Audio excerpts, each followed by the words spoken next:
you joined us early on from 5:45 until about half after 6, we talked about laser engravers in depth. I mean, everybody had questions and ideas and wanted to see pictures and all this. Well, this is the demo that will answer those questions. I have questions too. You see that over there? That's my laser engraver right there with my pin rig and all. And I was just putting some embossment on the bottom of a bulb I did several years ago because in moving the shop, I discovered some pieces weren't marked up. That won't happen again, thanks to Billy. Hey, sir. How you doing? Well, I'm great. I'm looking good too. This is my first demo, so take it easy on me. I was trying my best to get it where we could focus more on the software issue of it, because the software is the heart of the system. It's a very easy to use system, but there's no real description on how to go about doing it. So you have to kind of learn as you go, and it's not exactly straightforward. But once you get your artwork in, the first thing we want to talk about is me not being able to get the links in the chat. I'm sorry. I was able to get the laser engraver supplier, Miss Nancy's website. I put that in the chat, and that will help you tremendously on finding accessories for your laser engraver if you use the NeJe. And that's what I have, is the NeJe. And I use a 20-watt laser module on mine. For what we're doing, any of the smaller modules, the 3 or the 7 is fine. I just happen to use the 20 because the 20 has a 100% duty cycle. So if I would like to engrave at 100% power, I would not have to worry about degrading or overheating the module. But that's the reason I use the 20. And the difference in the power can be referenced to the size of a pencil lead. The smaller the pencil lead, the smaller and more detailed work can be done with it. The 20 is still a very small tip as far as the engraving width. So it does fine for what we use it for. As far as doing photos, it would be a little bit too coarse to do photos. So the smaller modules are great for that. But that's what I have. It's the 20 and it's the NeJe. And I have the NeJe S, which is the latest version that is also Bluetooth compatible to your phone. Now, I don't know for sure if it's Android. I'm pretty sure it's Android. I think it's pretty much every phone and iPads. But I very rarely use it in that format. I do bring it to craft fairs, and I do engraving at the craft fair. So if someone has a photo or artwork that they would like to send to me to engrave, I can engrave it on the spot via the phone, Bluetooth. But tonight we're going to focus on just the software that comes with the NeJe, which is very basic. But we're going to do, first off, we're going to do a pin engrave. And the rotary jig that I have looks very odd to most people because it's not made just for pins. It's made for bottle stoppers and Yeti tumblers, and it will also do pins. It looks like it's very elevated, and it is, because it's made for a Yeti to fit here. But you do not have to reconfigure anything to do a pin. And that's what we're going to do tonight. And if anybody's got any questions before I start to do the engraving on the pin, I'm going to cover basically on how to get the artwork into the NeJe software. And if there's any other questions besides that before I start, that'd be a good time to ask me. Okay, let's rock and roll. All right.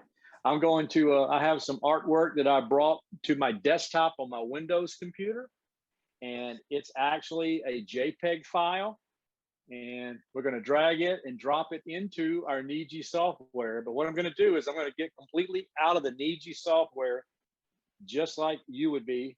And we're going to bring it up from scratch. I don't know if you can see any of that, but Just bringing the software up and it comes to its opening screen. Can you zoom in a little bit? I don't really have a zoom on my camera. It's just, Oh, it's just okay. my, I'm sorry. I could probably, That's all right. that's about all I can do. If that helps any at all, I'm going to talk you through what I'm doing. All I'm doing is dragging and dropping some artwork into, let's see, what do I have here? I'm having a hard time seeing. I got a glare on the screen.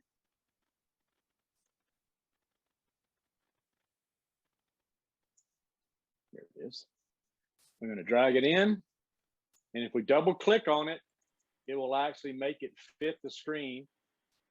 And then the next thing it's going to ask us to set the size. And we're going to be doing a pin. So what you would do is you would measure your width of your cylinder.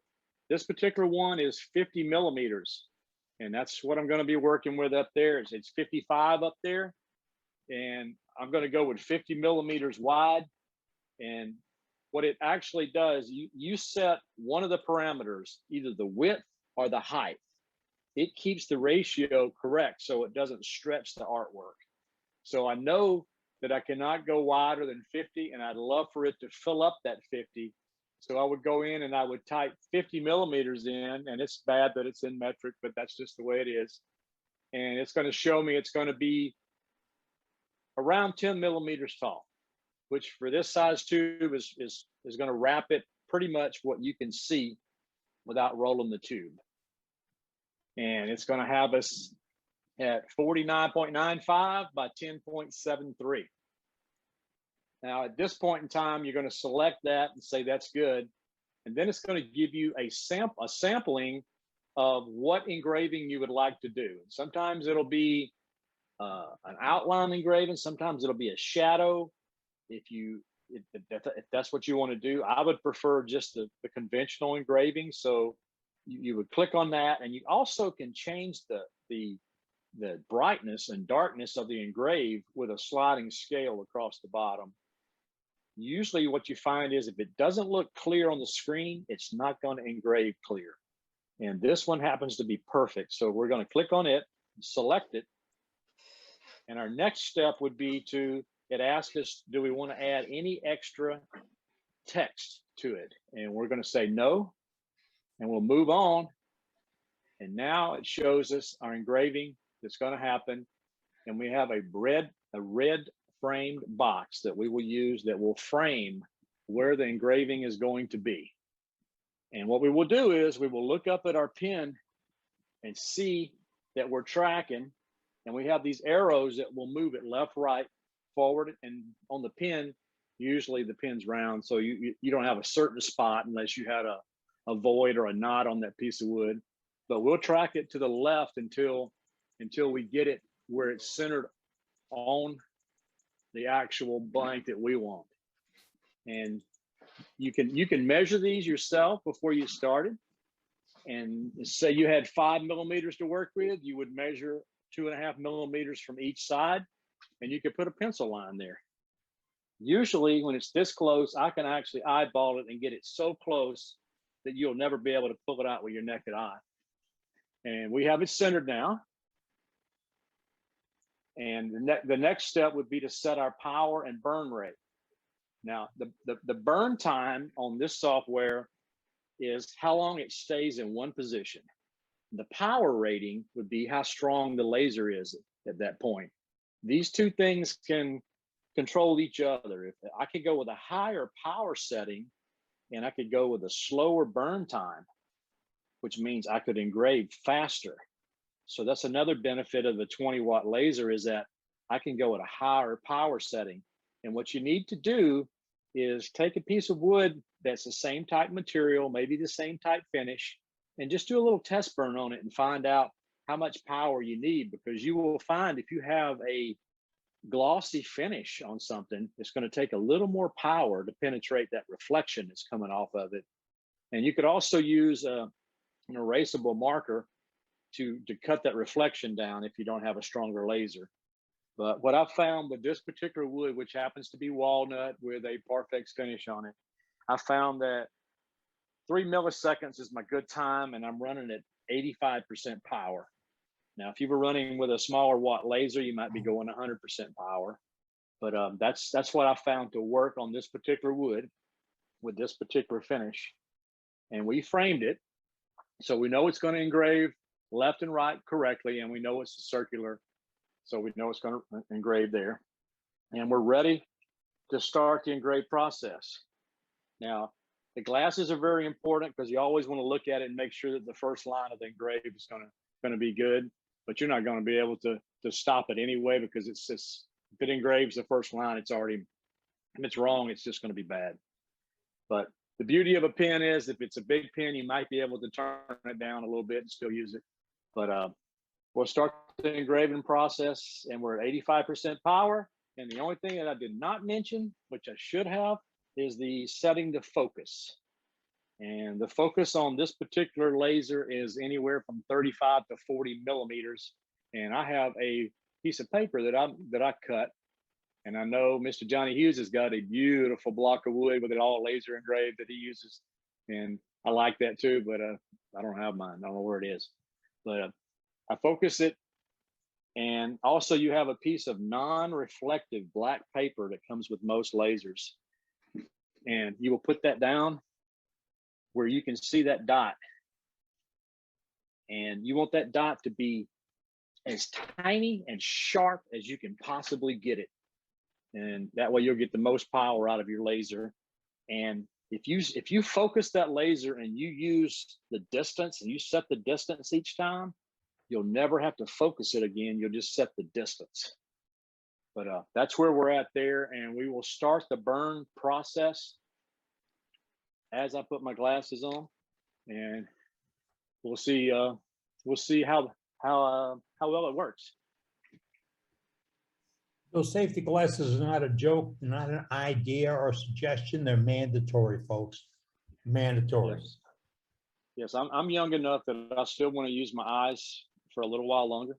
I don't know what, I think it would probably burn your eyes to the point, probably something similar to getting a welder's burn. I would like to think, maybe worse. It is very similar, except it's more it's smaller, but you get more series of them. So if you look at it for a minute, then you look back and look away and look again, you will get more. It's not a happy thing, folks. And the worst thing about it is, if you've got someone in the general vicinity and they're watching what you're doing, that laser is like a magnet. They want to look at that and stare at that. They think it's just the neatest thing. When I do craft shows, I have a cover I put over my laser. It's just a little thin piece of plastic that's white, and it kills that laser. You can still tell that something's going on underneath that white tint, but you can't see it. So that's what I use. And let's see, looks like we're about halfway, and it's looking really sharp. Billy? I'm not going to say, I don't know if you can read the artwork. Yes, have a question? Yeah, what is a safe distance to be from that laser that the light wouldn't hurt your eyes? I don't know that there is. I don't know. I've been told to take care of anyone that's standing around, even your pets, because your pets are going to have a tendency to want to stare at it also. And So, Billy, Billy, when you were measuring a few minutes ago, were you measuring from the body of that laser, or were you measuring from the bottom nipple that's sticking out? it's supposed to be from the lens itself, but my paper that I have is a 40 millimeter measurement that I have. And this 20-watt laser is actually a 30 or 35 is what they say. And so where is the lens? Is at the bottom of the case? yes, it's somewhere maybe 1/8 of an inch up in there. The black cap holds the lens on. And Okay. what you're trying to do is get the perfect focal point, and you don't want that focal point to change. And sometimes you could be engraving on something that's not completely flat. It could be tapered, it could be rounded on the edges, and you would want your focal point to be the strongest it could be on the furthest distance. because you know that as you get closer, the laser is going to be slightly stronger, but it may get out of focus. So you'll learn that there's like a distance that it's going to stay in focus, and it's still going to work. It's just not going to be quite as crisp. You want it to Ronnie, be as crisp as possible. You know? Trying to get it in camera. Ronnie, that is the bottom of the laser. Okay, Eddie, show it again. All right, I got bumped out. I'm not. Okay, here we go. Are you measuring from where that bump sticks out, or are you measuring from the bottom of the module? I'm measuring from this point, right? Okay, all right. From that this point. Okay, all right. It's not critical. It's not. You can see that by holding this paper, your focus paper. If you move that paper up and down, you probably got a good quarter of an inch before you can see anything change as far as the diameter of that focus dot. You know, so it's you've got quite a lot to work with. You just want to make sure that it's close, because it's gonna do a crisper image. Okay, thank you. I'm not going to tell anybody what this is going to be. I don't know if you guys can actually see it without let's see if I can come up with another light here. Rutro, hey man. There you go. That. I know it's hard for me to rotate it. I can't figure out which way to turn it, and it's probably not focused very well. You know, Now that took Billy, about 4 minutes. Yes, our burn time was not very much at all. If you had a smaller laser, like a 5 watt or something, or 7, you could do the same exact thing. But what time? How long? You would not. I did not push the speed on this one. I mean, I'm running at 85% power. So, you know, if this is a 20 watt and I ran at 50% power, then you would say a 10 watt would be the same thing at 100. I have done these tubes with my 3500 watt one. You know, when I first got it, that's what I had. The other one I had was 3500. It does just as good. Now, what's the difference? What's the difference between 3500 watt and your 7 watt you talk about, or your 5.5 you see? It's the strength. You know, the power of the laser, and also the size of the pencil lead is what I call it, because that's the easiest thing for people to understand. You gotta, you know, you can draw some real fine lines. You have a real thin pencil lead. Yeah, what I'm saying is, sometimes you see them advertised as a 3500 watt laser. Okay, and sometimes you see them advertised as a 7 watt laser. I'm trying to understand this. Yeah, I don't know what the 7 watt, I think, is considered. Let's see, 3500 and 7000. So a 7000 milliwatts is 7 watts. Oh, okay, all right. Maybe it's milliwatts they're talking about. It's very confusing. Yeah, when they get into thousands of milliwatts, a 3500 milliwatt is 3.5 watts. But with these diode lasers, it's the input power. It's not the output power.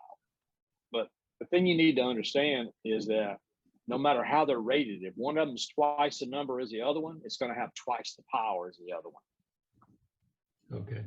That's what it's very confusing how they do that, input power as opposed to output power. A 3500 will cut paper and thin material like that. The 7 watt and above will actually cut through a piece of 3 millimeter plywood. If I was going to buy one from scratch, I would buy the 7. Just knowing what I've knowing what I've done. I don't do very many photos. The 3500 is really made for photos because it has that real fine tip on it. It's really made to do, you know, a photo. And the 7 is like, it'll do both. It's right down the middle. It'll do both. These higher wattage ones are great if you want to try to do cutting and deep engraving. I wanted to try to do some deep engraving, and I wanted to backfill it with resin. I have yet to do that. So, hey, Billy. That's one of, yes. It's that gentleman that was just asking that question. We were talking about this a little bit earlier, and I just purchased one of these this week. anybody that's interested in a laser, you ought to call this lady, Nancy, and Yes, she has a website, and she's It's in very the- friendly and easy to talk to. I put it Uh, in the chat. It's in the chat. Okay, and- NMC, NS lasers or something like that. Right. Nancy McIntyre. Yeah. right, and she'll enlighten you on a lot of things, because a question I had to her, and it's basically what you're asking. I bought a laser, and it's 30 watt, but after you start reading, it's not actually 30 watt. It's like 7.5 watt.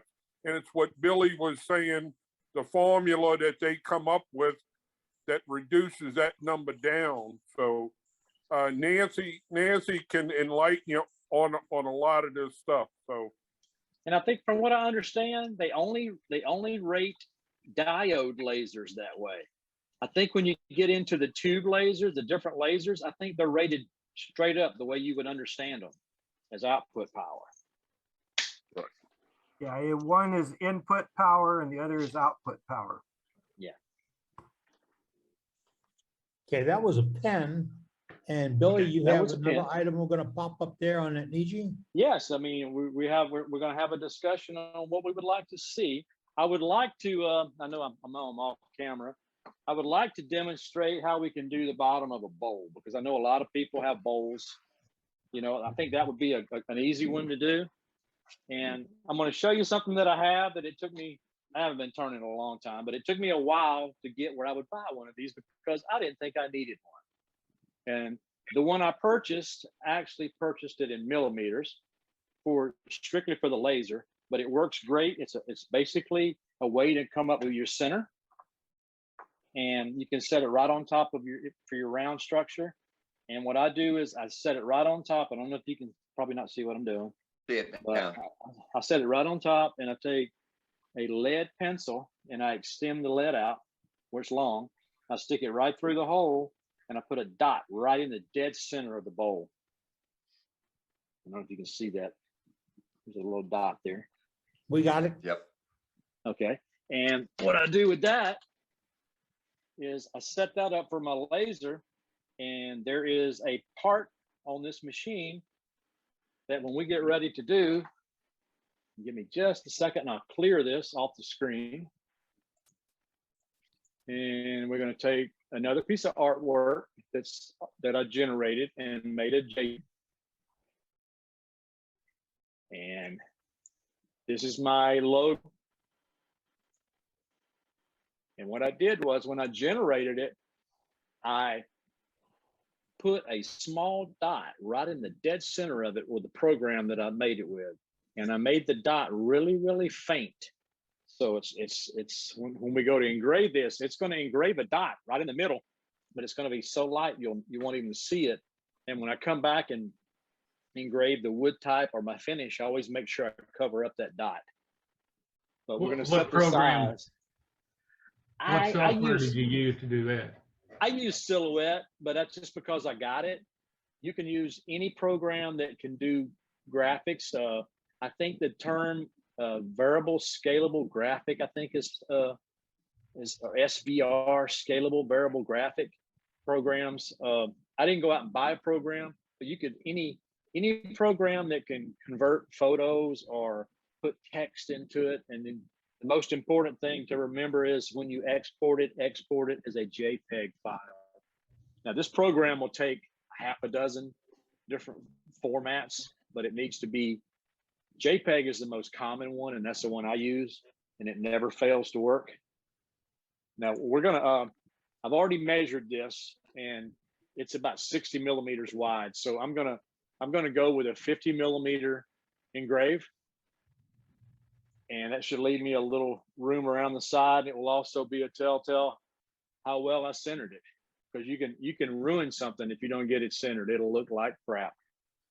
It took me a while to figure out how to make this work, because when it frames it in a square. Well, you can't hardly center a square inside of a circle. And if you do, a lot of times the artwork is not going to be far enough out where you want it. So this is how I came up to do it. And I'm going to show you when it pulls up on the screen, you can adjust the intensity of it. So what I do is I bring up the intensity of it till I can just start to see the dot. And when I can just start to see the dot in there, that's when I stop. And then I select it. And then it's going to ask me, do I want to add any extra graphics? And I don't. And now we're going to come up to the screen, and they have, I don't know what the icon would be. It's a circle with I guess 4 compass points on it. And you're going to click on it, and it's going to give you a hash, a plus sign. And you're going to put that right on top of that dot. And when you do that, the laser will actually move over and center. And you know that you are centered.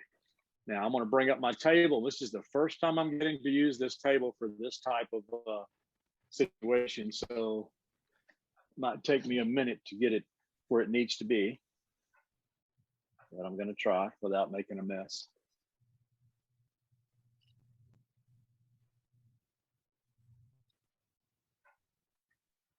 And I need to bring in my little tag, and this is where that 40 millimeters comes into play. Billy, where's your laser focused at? Is it focused at the table, or is it focused just a few It's inches? focused on the ring, right on the ring here. Now let's see. I mean, where is the point of focus?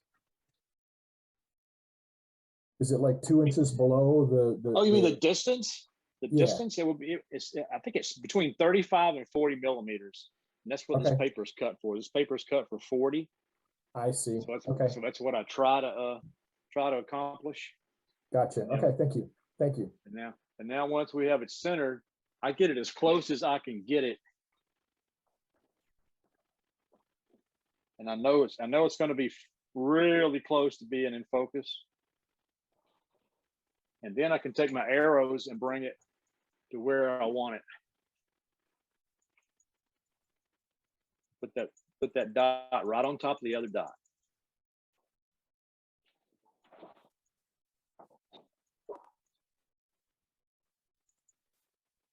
And then we're always going to do, make sure that we're right. And we're distance-wise, we're good there. And then we will frame it to make sure it's going to be, at least stay inside. And I don't know if you can see it or not, but the laser itself actually goes, the square frame actually goes outside of the circle, which would mean it would be next to impossible to center that up in there using the outside framing design of the system. But by having the dot makes it, in theory, it's going to be perfectly centered. And I have not done, say again? What are you looking at when you say you put that dot on top of the other dot? Okay, there's a little icon, a centering icon on the top right. You click on that, and there's a very faint dot that I saved in my artwork. You can't see it on the screen. It's very, very faint. I line that up, and it centers the laser. It centers the laser to that. It knows that that's the center of the artwork. And that And dot on your I've- that dot on your artwork is in the center of your artwork. Yes, when I generated the artwork in my Silhouette program, I centered the art. I created a dot the size that I wanted, and I centered the dot in the page. So I know they're perfectly centered, inside of each other. And that's how I saved them. So the dot But, creates a registration point.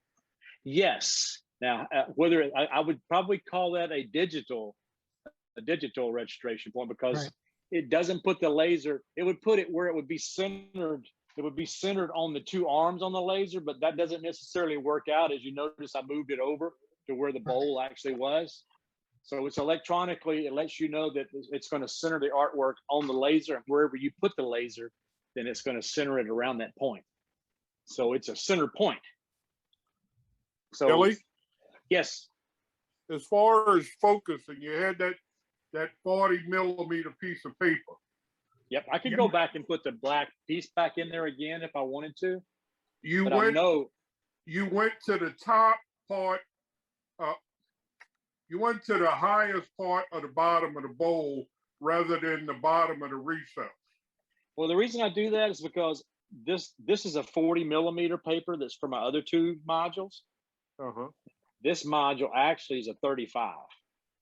So I know that by going to that frame roughly, I'm good. Okay, all right.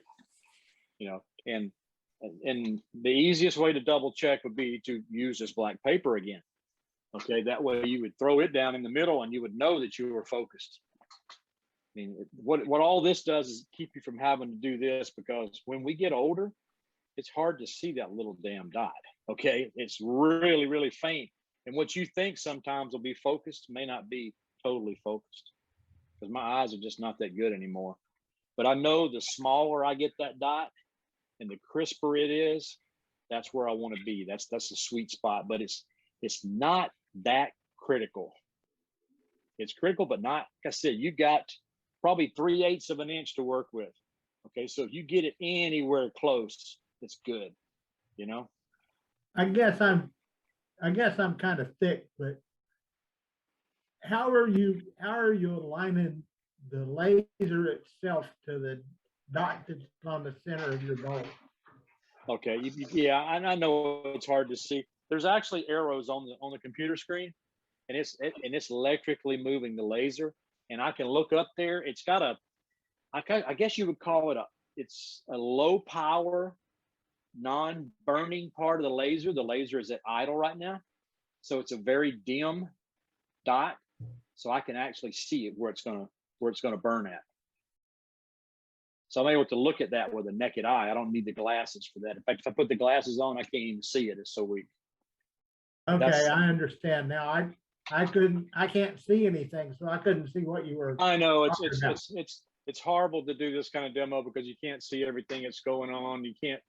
If I could have split the screen and you could have seen the software, that would be the most awesome part of it. Okay, but right now we have already framed it and we focused it.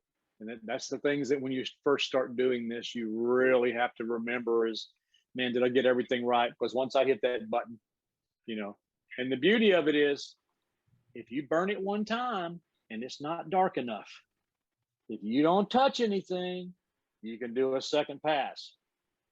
Leave it, don't touch anything, don't move it, you can hit another pass. You know, if you're doing a wood that's really soft, that really wants to scorch on you, you could actually go with lower power and do 2 passes. Because you can, over here, you can set how many times you want it to burn. And I've done a couple of times, I burned something and oh man, it's not dark enough.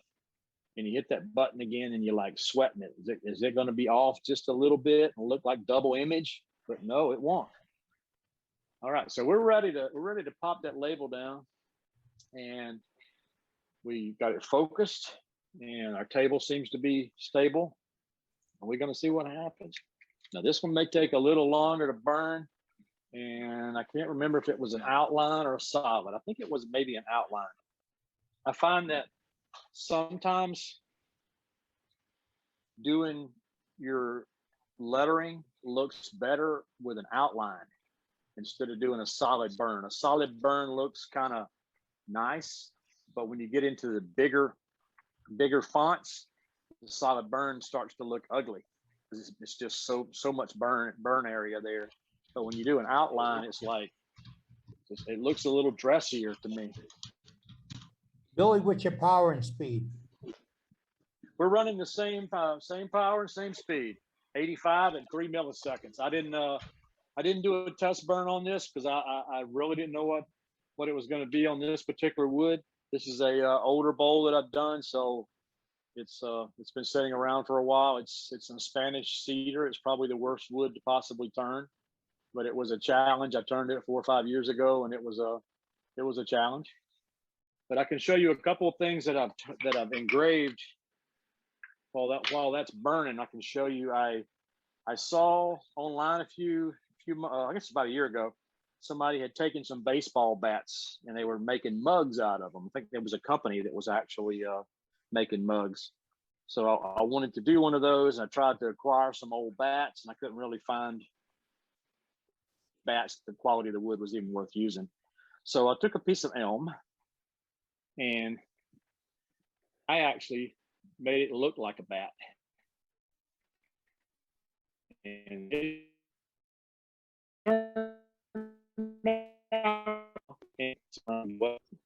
and we engraved it so it looked like a bat. Of course, we had to put our local team on it, you know. But it looks a little bit like a bat mug. But this was my first really deep burn with a laser. This is really deep right here. It turned out really nice. And the elm, the lighter color elm wood, just did an awesome job with that. But every wood burns different. The pecan does really well. Elm does really well. Let's see how we're doing. I don't want to look at that laser. Bill, you're Yeah, using the NeJe app right off the We're internet? 2 or minutes. you We're have- 2 minutes into it. Billy, the again? software you're using, is that the NeJe free off the internet? It's the one that came with the firmware. I don't know if it's running on its own or it's requiring the internet. I know some of the NeJe stuff at one time required you to have an internet connection for it to work, and I don't think this one does. But you can see it's taken a little longer to burn this because our burn time is probably twice. We're not halfway yet. But Yeah, we're gonna usually get you're not this. in a hurry. You don't want to hang out with this anyway. Usually you just walk away, make sure it's not going to be burning too hard, and you just walk away and let it do its thing and come back. If you use the app on your phone, you're able to monitor it remotely. So it will let you know that in a percentage, it lets you know how close it is to being finished. What I normally do when I'm doing engraving in here, if I figure out my job is 5 minutes, I'll push the button on my iPhone for a 5-minute timer, and I'll walk away, and 5 minutes later I come back and put the next piece on. But I had a couple of other little items, but like I said, this is the bigger burn. I probably should have did a smaller burn, but the technique of centering with a circle, you know, in the bottom, that's important, you know, to get the center. And we'll see how close we nailed it here, because this is a hobby laser. It's not a commercial laser, so it does have little tolerances in it. You know, you may find that it's 1/8 of an inch this way or 1/8 of an inch that way sometimes, and maybe the next time you use it, it's not. You know, it's not a foolproof thing. But I can tell you this: you're not going to wear it out, because I have used it. And in fact, this is my second NeJe. My first NeJe, the only reason I got rid of it is because I wanted the Wi and the Bluetooth being able to remotely burn at craft fairs. So that's the reason that I've got it on a shelf right now. But that's the only reason, because there's no real difference between this one and the older one. As far as Billy? yes. That piece of plastic that you had up earlier, the one with the circles on it, it's metric. Where did you get that, and what's it called? Plastic with the circles on it. Your centering device. Oh, I'm sorry. I got Hold it it off up. I'm pretty sure I got it off of Amazon. What's it called? I think it's called a centering finder, but I'm not sure, to tell you the truth. I got one from Amazon also. Yeah, Okay. I think that's what it is. MTech. Hey, Billy, Yes, sir. I've never even looked at these things. Did I understand that you could take a picture and copy that picture on a piece of wood? Yes. I don't have any example to show you. I was looking to see if I had burned something. I had really played around with it when I first got it. I had done some custom Christmas ornaments for some people, and took their images and actually you have to convert them to line art, I think what it's called. They make some programs that will convert your photo into an engravable format. Now that you bring it into the NeJe software, it does it automatically, and you really have very little control over it. You know, so either it looks like it's going to be good, or it don't. There's no in between. Now, I'm sure if you went with the some of the other aftermarket softwares, you could probably make a perfect engrave out of any photo. Is there any problem with colored photos versus black and white photos? Oh, everything gets converted to black and white. That's the first format change that it does. It goes to, I think it goes to black and white, and then it goes to not a line art, but it's a grayscale. You have a couple of choices to make when you do it, but like I said, the 3500 element module is definitely the one for photos, because it's very, very fine burn that it does. Excuse me, Billy, but The way circle I do finder, that, guys, is I convert it, I put it in a photo program and I convert a color image or a photo to grayscale. And then I Yep. play with the contrasts a bit until I get it where I like it, and then convert it to black and white. And that's what I burn. But you can change the tolerances of the contrasts and the black and white levels on most software programs, including the free ones, so that you can get the sort of image you want that's close enough that you can then convert it to black and white and send it to the laser that way. I think the beauty of this laser engraver is that you can bring in any artwork from anywhere, as long as you convert it into a format that it will handle. JPEG is like the international freaking JPEG, PNG, and there's a couple of them, IMG. It handles all those, but JPEG seems to be the more common one. Billy can testify to this. Say again? Billy can testify to this. I went looking for the instructions and I found some on YouTube. And the guy said, okay, here it is. Plug it in and play with it. Yeah, that was the extent of the instructions. So I'm disappointed, folks. I can tell you this. If my number should be on that list that you have on that list. And if anybody's ever got any questions, call me. If I don't answer the phone, that means I'm busy. I mean, I'm retired. You know, if I can answer the question for you, I will.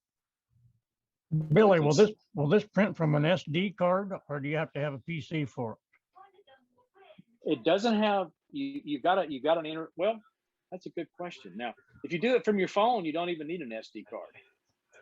So if you can get it into any kind of file format that you can get to an iPhone, then you could do it with the iPhone. Now, you can bring it from one computer to the other with an SD card. That's the way that I bring some of my stuff from the Apple computer to the Windows. I have an SD card that I put in. Okay. All right. Let's see how bad we did. I think we did pretty good.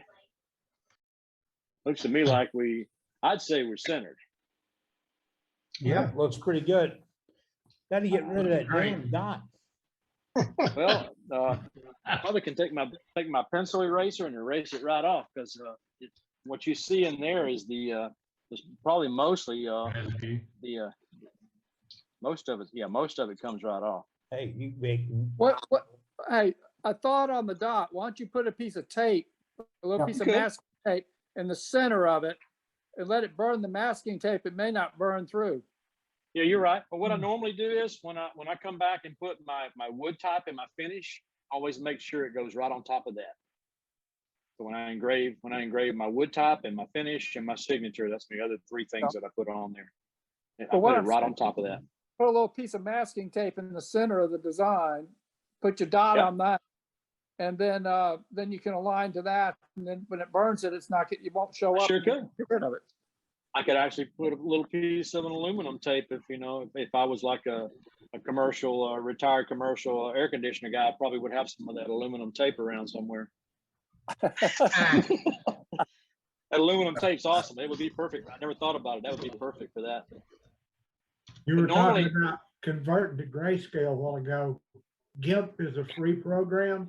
and it only takes like 3 steps to convert from color to grayscale. Yeah, there is some kind of program. In fact, there may actually be something in that NeJe on the NeJe website too. I never have messed with it that much. Well, the Kinda name got of away from it. the name of that free program is GIMP, GIMP. Oh, okay.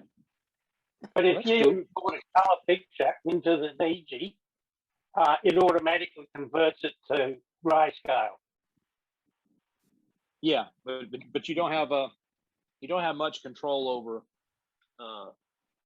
the quality of it, and you're going to find out if it looks like it's like overly grainy. That's probably going to be your best engrave. It's weird, but like I said, the software is not. Well, first off, you didn't pay for the software. The software came with it for free, so it's Hey, like Bill. you can't really Hey, complain too much about it, Hey, Billy, Uh-huh. can you tell us what the name of your machine is? The engraver? It's a NeJe Master 2. I tried putting it on in the chat, and all it did was put the text is all it did. All right, thank you. It's But in the the chat. Master, Yep. the Master 2, the 2 designates that will Bluetooth compatible to your phones and your iPads. What So about the S? The S, I think, is a little bit bigger. I think the 150 by 150 millimeter engraving area, I think the S is 170 by 170. But I could be wrong about the S. But I know that the NeJe Master 2 is the one that has the latest and greatest extra circuit board, which allows you to Bluetooth. Okay, let me mention this, Billy, while you're in there.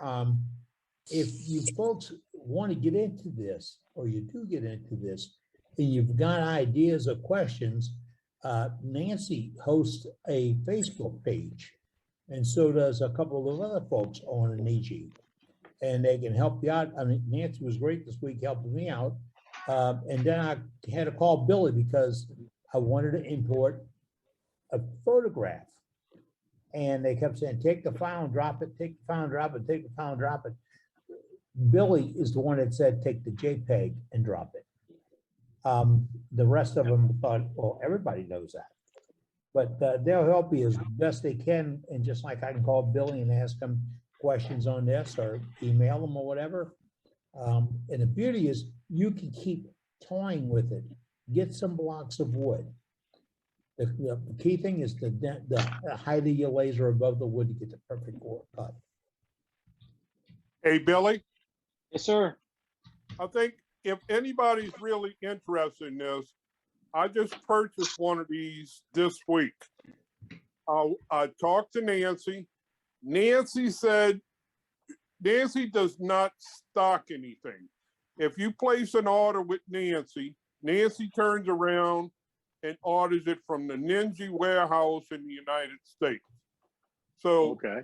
when I talked to Nancy, Nancy said, don't order it from me, order it straight from the NeJe warehouse. I saved money by doing that. Now, what I went with, my frame is the next size up from this. My frame, I think, is 480 millimeters by 980 millimeters, which is roughly 26 inches by or maybe it's 18 inches by 32 inches. So I can get a lot under that. As far as the module, it's the same thing. It's a 30 watt. Everything kind of is the same on the module. If you go to the NeJe warehouse, their only problem is they're just about out. When I tried to order one Friday, I couldn't order one in the United States because they were out. So you can order it straight from China, and I was going to do that. But the problem with that, they want to charge you $150 shipping. So I backed out of that. So I kept going to the NeJe site in the United States, And yesterday I went to it and they had 2. So I hurry up and ordered one and I got it coming. It comes free shipping. The one for the large one, I was able to buy mine for $339. No tax, no shipping. That's good. It is 360 something, I think, on Amazon right now. Right. This unit like Billy's got is about, I think, 330. Well, mine was 339. I think this one right here is about little over 3. It might be 315 or whatever. So you can step up to the larger frame, and it's basically the same price. Yeah, but the reason I didn't go with the Max, I think is what they call it, is because when you start engraving something that big, you're talking like hours, sometimes 8 hours to engrave something that size. So it might be an overnight project when you walk away. I couldn't foresee engraving anything that big. Well, but it's nice to have the room, though. You know, the thing is, if you're engraving the same size that Billy's engraving, it's going to take the same amount of time. Just because you go with a bigger frame, that's right. That's right. It doesn't mean that you're going to be spending that much more time. You just have the capabilities of doing a bigger piece. If you have a bigger bowl, a bigger platter, or whatever, you're capable of putting that within the frame. Oh, I see. Okay. Hey, Ronnie, Yes. Was that 360 or whatever the cost was that the entire cost, or did you have to buy the separate engraver to go along with your tray there where you put your bowl? That's everything. It's the frame, the module, and the shipping and everything else. Okay. But not the table. Oh, no. Now you see Billy has his elevated. Where you see that black, that's at the actual size of the NeJe and Laser. The black is the frame. Hey guys, if buy. I can offer a suggestion here, I have riser blocks that I put mine on, so no matter what size bowl or whatever, it comes up underneath. I can raise mine up like feet. So Correct. I get the focus of my laser right on the bottom of my bowl or a vase. If I've got a 1-foot-tall vase, I just raise up my laser and center it, and you know. Now you raise your bowl up to meet your laser. You're talking to Nancy. You want to keep your laser in a fixed position, and you want to use like this is what they call a lab table that he has that block of wood sitting on. You bring your work up to the laser. You don't move your laser around, because the problem you're also going to have, it depends what kind of job you're running on this thing. This module, if it's moving too fast, it's going to start to shake and vibrate. Oh. It's only going to shake and vibrate to a point, and the thing's going to pick up on that movement and it's going to shut down. So that it looks like Billy's is vibrating a while ago. Well, I had this stupid piece of rubber that came with it. I thought that was neat, but then what I realized is that it's not flat, and that's what was causing it. No, I meant your frame. I mean, the frame. It looked like the frame over here, the black frame was vibrating when, like that. There you go. I think what I got it set on here, the whole thing was moving as a complete unit, so that way it didn't affect it. You know. Okay. I just elevated it up so I could get it in front of the camera and try to get the best view I could get for you guys, but it's still kind of shadowy. You know, sometimes you can have too much light. Okay, Billy, we keep using the term burning it in before folks ask the question. It doesn't really get that hot on the bottom of the piece or the side of the piece. But will it cut you? It'll cut you like a hot knife. How you know that? I saw photographs, which I have never seen. I hate people on YouTube that do that. They show you the wound. I respect a laser. I know what it can do. It may not hurt you bad, but it'll make you it'll burn you bad. That's for sure. Now, how do you spell the Ninja? N-E-J-E. N-E-J-E. NeJe. I don't know. Yeah, I don't know if I'm saying that right or not. I call it NeJe. That's it. Go to NeJe.com and you're gonna go right into the warehouse. Now, what you're looking at on this rig in front of you right now, everything you see in black, as far as a cutting machine, is what you receive when you buy Best of Master 2. The blue materials, those are brackets that he bought extra. And those came from NeJe, and that's the rotary jig for doing pens, jars, and stuff like that. And the installation, say if you want to take that pen rig off, it takes me about 30 seconds to take mine off and go to flat engraving. It is, I hate to use the term village idiot. Okay, does the table that he's got the block of wood on now? Pardon me? That table is called a lab tape. It's called a lab table. If you go on Amazon, punch in lab table and those will come up, but watch the size that you're looking at. Some of them are 4-inch, some of them are 6-inch. This here is an 8-inch. Hey, Ronnie, just because I bought the 4-inch, you don't have to keep picking on me. I figured I wanted to get it big enough that it would support what I wanted, but not so wide that it wouldn't go between the legs of the engraver in case I wanted to slide it further in. There you go. There you go.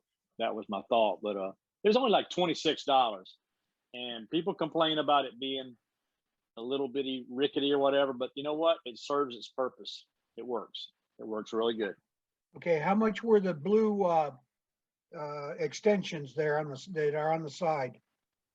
Well, that came as a kit. That was the they call it a Yeti tumbler jig. Let's see, I wrote the exact name down. It came from Nancy's site, which is what's it called again? NCM or NSM? NMC. I put the link in the chat for this as NMC lasers. It's got the link to her website and it's got all this stuff on it. But this is they called it the new Yeti Benson Pace Master Rotary Jig. Oh, good Lord. Well, I think the initial one was the rotary jig. You know, that was for pins. Okay, that's what they called it. So I guess they wanted to make sure that you didn't order the wrong one. Now the regular rotary jig I think was $45. Pretty basic. You know, the actual legs, the legs here are God, they're half this high. Okay, so everything's up higher. I don't even know if it came with any extensions for the side. I don't think it did, but it did have the knobs on here for I think initially they used a big rubber band, and now they have went to this string with a spring that holds tension. And I tell you what, that does really well. I made my own initially because I could not locate one for about a year because either they were not making them or people were buying them faster than you could make them. So I made one that actually bolted up to it, and with the same quarter 20 rod like this, and just made one, bought the bearings, the whole thing, and made it up, and it worked really well. But it didn't have all these extension pieces, and then I found out that I wanted to do some bottle stoppers, or I wanted to do some mugs, or I didn't want to be limited just in pins. So that's the reason that when I bought this one, I bought the one that looks ugly and tall. It's kind of rickety, but it works. But it does a whole bunch of stuff. I'm not limited at all. No, and if you put that string on, there are no instructions, okay? You put the That's string right. on, you go over the Over the top. top. That's Over the- right. If you go I forgot to mention that. under, I'm sorry. if you go Gotta go under, you backwards. get a complete negative of the thing you want to engrave. On Nancy's store, in the pictures and the link that I posted in the chat, it shows how the string is rigged. You go to that link Yeah. for the rotary jig. Everything I see on that site says it's out of stock. Yeah, It'll be that way from time to time, and then a couple of days there'll be some, and then they'll be gone again. If that lets you know anything, it's very popular. Are you on Nancy's site or you on the NeJe site? NMC. Yeah, she's on the NMC. I looked at it earlier today, and it's the same way. They're really selling a lot of these. These are very popular. You will see them on Amazon, and sometimes they'll be about the same price. Other times they'll be, of course, there's no shipping if you got Prime. But Go to the NeJe site. Well, right now, everybody will promise you anything, but if they don't have it in their hands, don't trust it. Yeah. Right now, you're gonna be lucky to get anything shipped. All I went right, to that was a NeJe. great demonstration, sir. Very nice. Cleared up a couple of mysteries. I'm not. My turning skills are not up to the point of being able to do a turning video. I'm not up to you guys' level on that, but I do know a little bit about the engraver. But I'll catch up with you guys eventually. Oh, we know you will. We know you will. All right. Great job. A lot of information on this is in our chat tonight. Folks, before you leave, save the chat. Because if you look at where that rotary jig is, where the lab tables came from, what the software was, what's open in aftermarket stuff, all that is available. Now, Billy just did a great demonstration for us. I got to throw a nickel, and I can't say, but I want to say this. Billy did a great demonstration, and he showed you everything he's doing.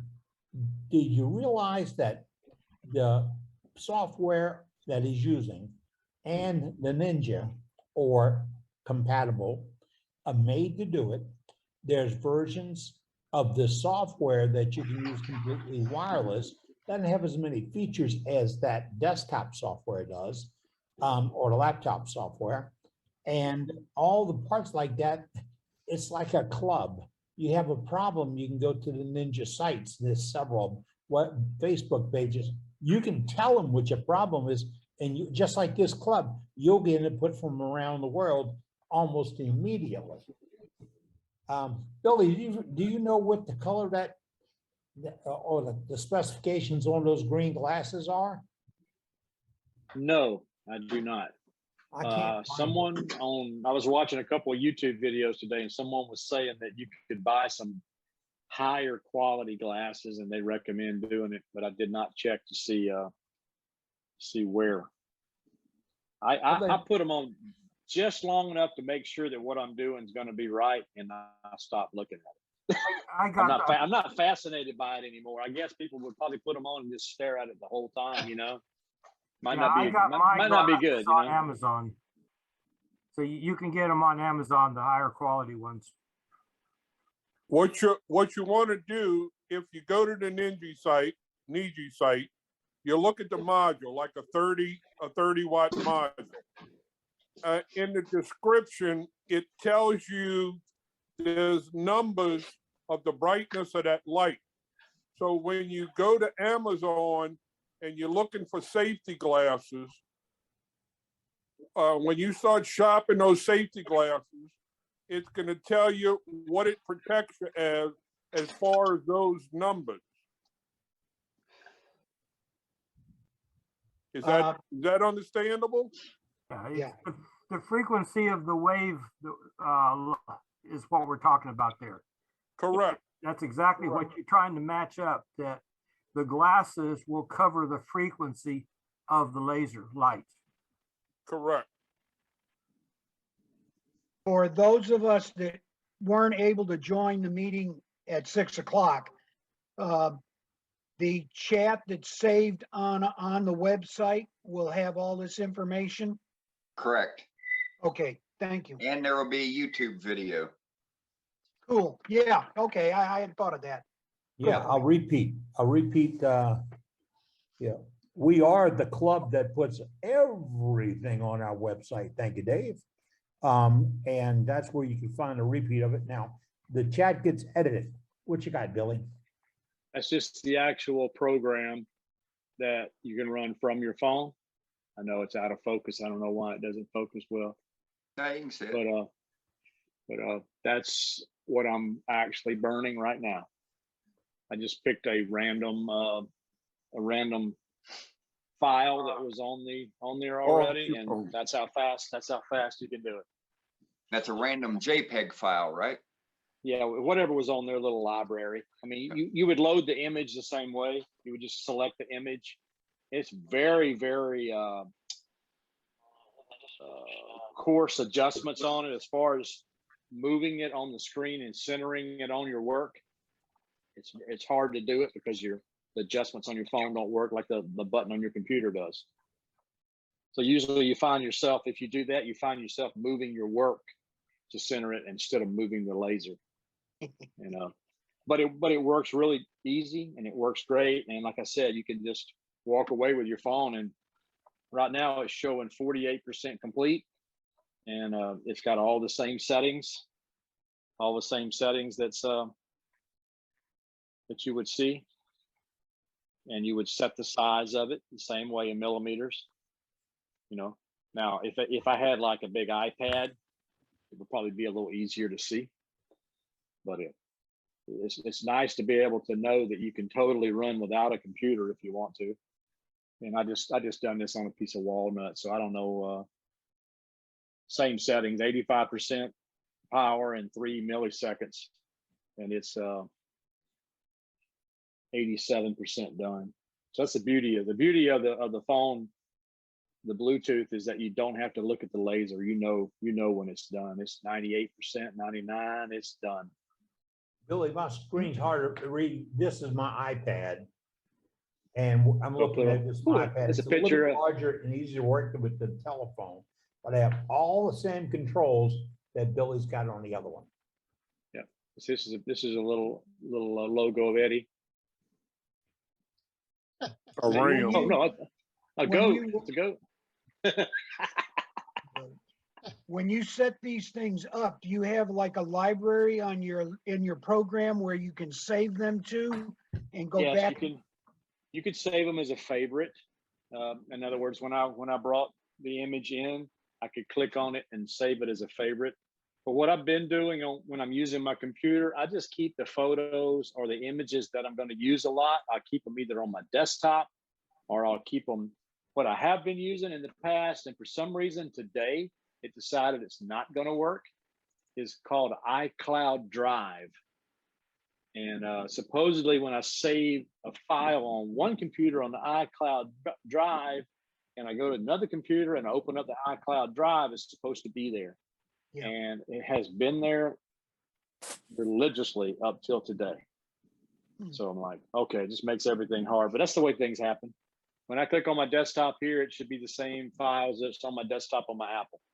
But for some reason, it's not there right now. So I don't know what's going on with that. Must be today, Billy, because the same thing's happening with me. I can't get into my iCloud. Yeah, so maybe it's nothing to do on my end. Maybe it's just on their problem. Well, Apple's turning that into a subscription service. It's possible, yeah. Because it seems like I had paid for a certain amount of storage. Yeah. It's very possible that I had it on an old debit card, and maybe the old debit card expired, and maybe they didn't get their money. Yeah, could be. Well, they always send you a note that you need to buy more. Good marketing, no matter what you're using and how much you have, you need more. Right. That turned out pretty good. Walnut looks good, dude. Sure good does. Contrast. But and those little fine lines for the horns. Yes. And that's with the 20 watt. So you know how fine the lines could be with a 7 watt or with the 3500. 3.5 watt. That's the way to keep it all the same. But I saw a but guy yeah. engrave the bottom of his bowls right on the lathe. He had, Yeah, that's Oh. that's one of the next things I want to do. This machine here, it don't care whether it's upside down, sideways or not, because everything is tensioned up. So that's one of the things I want to work on and see if I can do something he like had the that. bowl mounted in cold jaws, and he had the laser mounted on his tailstock. Yeah, I have no doubt. And he burned it No right on the problem. lathe. He used a laser called the Laser pecker. Yeah. I'll be damned. Hey guys, if y'all go to Adam Jacobs, he's got a YouTube channel. He shows how to set that up for your bowls. Carl Jacobs? Adrian Jacobs, I'm sorry. Adrian Jacobs has got a YouTube channel, and he shows how to set that up. He's like overseas, Europe somewhere. Good to know. Thank you, sir. All righty, any more questions from Billy about this, folks? All right, who wants the pen? Somebody wants his pen, huh? You send this Great pen to job, somebody. Billy, you Somebody need an wants address? worldwide wood. I'm gonna put it together. I'm gonna do something with it. All right, I'm not that far Maybe away. we'll- Take me about 45 minutes to get there. Maybe we could, we could. Great demo, Billy. Thank you. We could draw names next week for Christmas present. You know. That Good works. demo, Billy. Very good, Billy. Thank you. I enjoyed it. It makes me very nervous to do this kind of stuff.